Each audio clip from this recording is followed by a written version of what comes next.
Hi, എല്ലാവർക്കും നമസ്കാരം. പുതിയൊരു വീഡിയോയിലേക്ക് എല്ലാവർക്കും സ്വാഗതം. ഇന്നത്തെ വീഡിയോയിൽ നമ്മൾ നോക്കാൻ പോകുന്നത് മൈക്രോസോഫ്റ്റ് എക്സലിലെ ഒരു ട്രിക്കാണ്. ഞാനിവിടെ 2 എക്സൽ ഷീറ്റ് ഓപ്പൺ ചെയ്യുന്നു.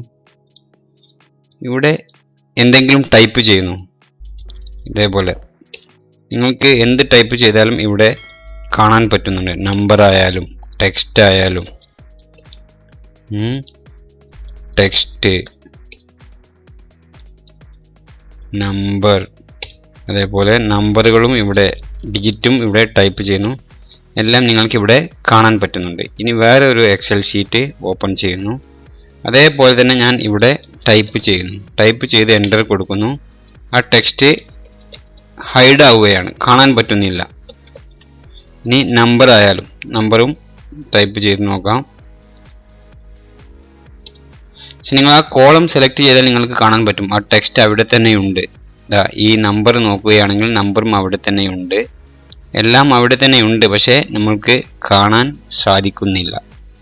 അത് എങ്ങനെയാണ്, എക്സലിലെ ഈ ട്രിക്ക് എങ്ങനെയാണ് ചെയ്യുന്നത് എന്നാണ് ഇന്നത്തെ വീഡിയോയിൽ നമ്മൾ നോക്കാൻ പോകുന്നത്. ഞാൻ ഈ 2 എക്സൽ ഷീറ്റും ക്ലോസ് ചെയ്യുന്നു. സേവ് ഒന്നും കൊടുക്കുന്നില്ല. അത് എങ്ങനെയാണ് ചെയ്യുന്നതെന്ന് നോക്കാം.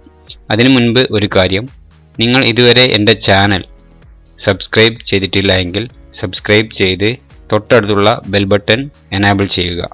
അപ്പോഴായിരിക്കും ഞാൻ അപ്ലോഡ് ചെയ്യുന്ന ഓരോ വീഡിയോയും നിങ്ങൾക്ക് നോട്ടിഫിക്കേഷനായി ലഭിക്കുക. ഓക്കെ, നമുക്ക് നോക്കാം. ഞാൻ അതിനു വേണ്ടി ഇവിടെ ഒരു പുതിയ എക്സൽ ഷീറ്റ് ഓപ്പൺ ചെയ്യുന്നു. പുതിയ എക്സൽ ഷീറ്റ് ഓപ്പൺ ചെയ്തതിന് ശേഷം ഇവിടെ ഇതുപോലെ ക്ലിക്ക് ചെയ്യുക. അല്ലാന്നുണ്ടെങ്കിൽ Ctrl+A അടിച്ച് മൊത്തത്തിൽ സെലക്ട് ചെയ്യുക. അതിനുശേഷം ഇവിടെ ഫോർമാറ്റിൽ വന്നിട്ട് ഇവിടെ ക്ലിക്ക് ചെയ്ത് മോർ എന്നത് ക്ലിക്ക് ചെയ്യുക. അതിൽ കസ്റ്റം എന്നത് സെലക്ട് ചെയ്യുക.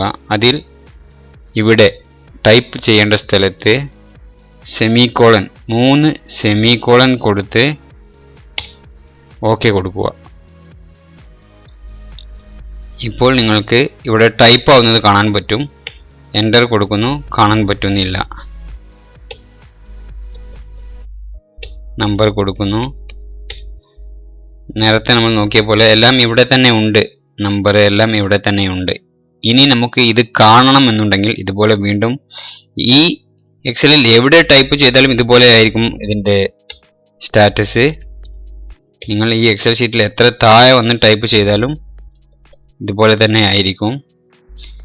ഇനി അത് ഒഴിവാക്കണമെന്നുണ്ടെങ്കിൽ ഞാൻ ഇവിടെ മുന്നേ സെലക്ട് ചെയ്ത പോലെ തന്നെ Ctrl+A അടിക്കുന്നു. അതിനുശേഷം ഇവിടെ ജനറൽ കൊടുത്താൽ നിങ്ങൾക്ക് കാണാൻ പറ്റും നമ്മൾ മുന്നേ ടൈപ്പ് ചെയ്തതെല്ലാം ഇവിടെ ടൈപ്പ് ചെയ്ത ഇവിടെ ഉണ്ട്. ഇവിടെ എല്ലാം ഇതുപോലെ പഴയതുപോലെ തന്നെ ആയി. അപ്പോൾ അത്രയേ ഉള്ളൂ ഇന്നത്തെ വീഡിയോ.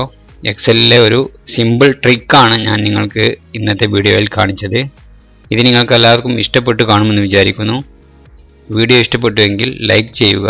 അറിയാത്തവർക്ക് വേണ്ടി ഷെയർ ചെയ്യുക. നിങ്ങളുടെ അഭിപ്രായം കമൻസിൽ രേഖപ്പെടുത്തുക. എല്ലാവർക്കും നന്ദി.